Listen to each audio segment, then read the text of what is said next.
My name is Sean Wright, and I'm a Shades Cahaba dad. Both of my children went to Shades Cahaba.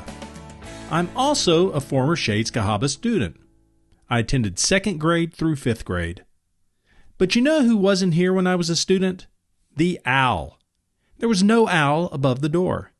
There were no owls in the office or on the walls. There was no owl prowl. There was nothing. So where did the owl go? Well, Shades Cahaba School opened on September 19, 1920, 100 years ago. At that time, it was called Shades Cahaba High School. The school eventually had students from grades 1 through 12 in this building. When the doors opened, the students were greeted by a 3-foot-tall, 900-pound cast concrete owl who looked down on them from the highest perch of the school.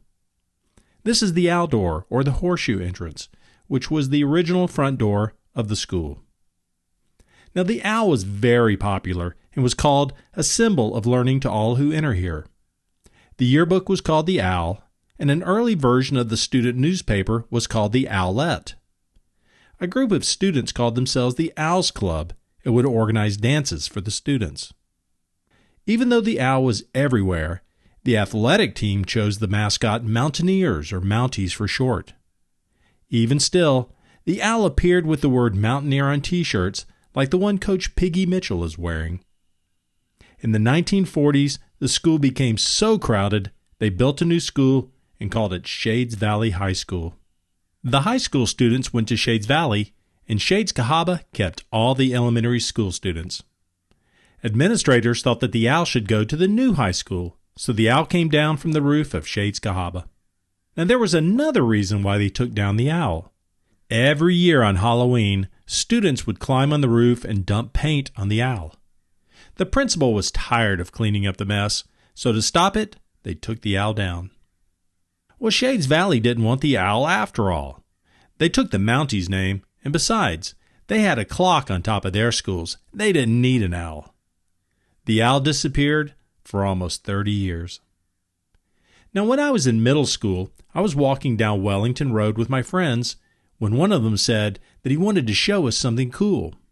He took us into this overgrown area between two houses, and in a small clearing, there was a concrete owl on a short pedestal.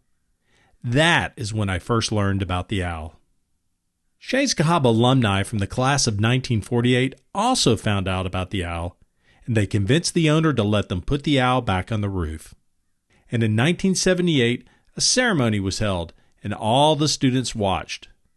One of those students was former Superintendent Dr. Bill Cleveland. I remember it was a big deal. We all got to go out into what was the front of the school. And so I remember all of us going out to that area and the crane hoisting up the owl. And we had a big ceremony about the owl returning back. Yeah, it was pretty memorable. The owl has been back on the roof of Shades Cahaba for 42 years and now is the only mascot. But the owl is still a symbol of learning for all who enter there.